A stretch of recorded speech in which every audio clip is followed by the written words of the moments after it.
আসসালামু আলাইকুম। বাংলা নিউজ 24 এর আন্তর্জাতিক সংবাদে আপনাদের সবাইকে স্বাগতম। প্রথমে জানিয়ে দেব সংবাদ শিরোনাম।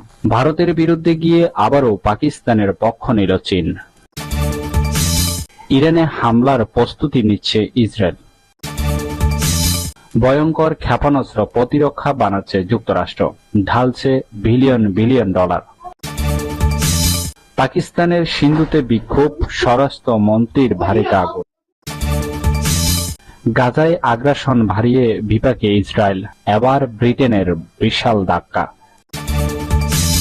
সর্বশেষ জানাবো, ফের মালয়েশিয়ান প্রধানমন্ত্রী হতে চান ডাক্তার মাহাথির মোহাম্মদ। এতক্ষণ শুনছিলেন সংবাদ শিরোনাম, আবার বিস্তারিত শুরু করার আগে আপনাদের সবার কাছে আমার ছোট্ট একটি অনুরোধ, আপনারা কে কোন জায়গা থেকে আমাদের এই ভিডিওগুলো প্রতিনিয়ত দেখছেন অবশ্যই কমেন্ট বক্সে জানাতে ভুলবেন না। আর এরকম নতুন নতুন সংবাদগুলো সবার আগে পেতে চাইলে অবশ্যই চ্যানেলটি সাবস্ক্রাইব করে রাখুন, পাশাপাশি নিয়মিত ফেসবুক ভিডিওতে লাইক দিয়ে পেজটি ফলো দিয়ে রাখুন। ভারতের বিরুদ্ধে গিয়ে আবারও পাকিস্তানের পক্ষ নিল চীন। জাতীয় সার্বভৌমত্ব এবং আঞ্চলিক অখণ্ডতা রক্ষায় চীন পাকিস্তান সমর্থন করে বলে জানিয়েছেন এশীয় পরাশক্তি এই দেশটি। বেইজিংয়ে পাকিস্তানের পররাষ্ট্রমন্ত্রী ইসাক দারের সঙ্গে বৈঠকে একথা জানান চীনের পররাষ্ট্রমন্ত্রী ইয়াং ই। পাকিস্তান ও ভারতের মধ্যে সাম্প্রতিক সীমান্ত উত্তেজনার পর চীন জানিয়েছে পাকিস্তানের জাতীয় সার্বভৌমত্ব ও ভৌগোলিক অখণ্ডতা রক্ষায় তারা দৃঢ়ভাবে দেশটির পাশে রয়েছে। বেইজিংয়ে দুই দেশের পররাষ্ট্রমন্ত্রীদের বৈঠকে চীন এ বার্তা দেন। ইরানে হামলার প্রস্তুতি নিচ্ছে ইসরায়েল। ইরানের পারমাণবিক স্থাপনাগুলোতে হামলার প্রস্তুতি নিচ্ছে ইসরায়েল। যুক্তরাষ্ট্রের গোয়েন্দা সংস্থাগুলোর নতুন তথ্যে বিষয়টি সামনে এসেছে। নাম প্রকাশে অনিচ্ছুক একাধিক মার্কিন কর্মকর্তার বরাত দিয়ে এ তথ্য জানিয়েছে সিএনএন। মার্কিন সংবাদ মাধ্যমটির প্রতিবেদন অনুযায়ী সাম্প্রতিক কয়েক মাসে ইরানের পারমাণবিক স্থাপনায় ইসরায়েলি হামলার সম্ভাবনা উল্লেখযোগ্য বেড়ে গেছে। যদি ইরান তার ইউরেনিয়াম মজুদ পুরোপুরি সরিয়ে না নেয়, তাহলে ইসরায়েলের হামলায় সম্ভাবনা আরো বেড়ে যাবে। গোয়েন্দা তথ্য সংগ্রহ করা হয়েছে ইসরায়েলের উচ্চ পর্যায়ের নেতাদের ব্যক্তিগত ও প্রকাশ্য বক্তব্য, ইসরায়েলের সামরিক যোগাযোগ, গোয়েন্দা নজরদারি এবং সামরিক প্রস্তুতি পর্যবেক্ষণের মাধ্যমে।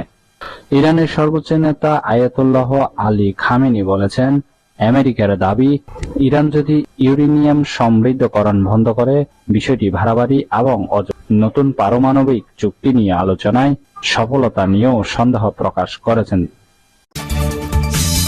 ভয়ঙ্কর ক্ষেপণাস্ত্র প্রতিরক্ষা বানাচ্ছে যুক্তরাষ্ট্র, ঢালছে বিলিয়ন বিলিয়ন ডলার। চীন, রাশিয়ার মতো তীব্র প্রতিদ্বন্দ্বী দেশগুলোর সম্ভাব্য যে কোনো বড় আক্রমণ থেকে যুক্তরাষ্ট্রের সুরক্ষা নিশ্চিতের জন্য নতুন প্রতিরক্ষা প্রকল্প উন্মোচন করেছেন দেশটির প্রধানমন্ত্রী ডোনাল্ড ট্রাম্প। গোল্ডেন ডোম নামে বিশাল ও অত্যাধুনিক এই প্রকল্পটি বাস্তবায়নে খরচ হবে $175 বিলিয়ন। বুধবার 21শে মে এক প্রতিবেদনে এই তথ্য জানিয়েছে রয়টার্স। হোয়াইট হাউসে এক সংবাদ সম্মেলনে ট্রাম্প ঘোষণা করে বলেন, তিনি ক্ষেপণাস্ত্র প্রতিরক্ষা ঢালের একটি নকশা চূড়ান্ত করেছেন। এই প্রতিরক্ষা কর্মসূচি নেতৃত্ব দেওয়ার জন্য স্পেস ফোর্স এর একজন জেনারেলকে নিয়োগ দিয়েছেন। ট্রাম্পের এই নতুন প্রতিরক্ষা প্রকল্পটি মূলত মহাকাশে স্যাটেলাইট ব্যবহার করে যুক্তরাষ্ট্রকে ক্ষেপণাস্ত্র হামলা থেকে সুরক্ষিত রাখার জন্য তৈরি করা হয়েছে। ডোনাল্ড ট্রাম্প বলেন, গোল্ডেন ডোম আমাদের মাতৃভূমিকে। মার্কিন বিশ্লেষকদের ধারণা $175 বিলিয়ন এই প্রকল্পটি বাস্তবায়নে বহু বছর লাগবে, কারণ এটি রাজনৈতিক বিতর্ক ও অর্থায়নের অনিশ্চয়তায় সম্মুখীন হতে যাচ্ছে। পাকিস্তানের সিন্ধুতে বিক্ষোভ, স্বরাষ্ট্রমন্ত্রীর বাড়িতে আগুন। পাকিস্তানের সিন্ধু প্রদেশে 6টি খাল ও কর্পোরেট কৃষি প্রকল্পের বিরুদ্ধে বিক্ষোভে নেমেছে একটি জাতীয়বাদী সংগঠনের হাজারো কর্মী। নসির ও ফিরোজ জেলায় মুরা তালুকে এই বিক্ষোভ চলাকালে পুলিশ বাধা হয়ে দাঁড়িয়েছেন, রণক্ষেত্র পরিণত হয় সেখানকার মহাসড়ক। এতে 2 জন বিক্ষোভকারী নিহত হওয়ার পাশাপাশি আহত হয় উভয় পক্ষের কয়েক ডজন লোক।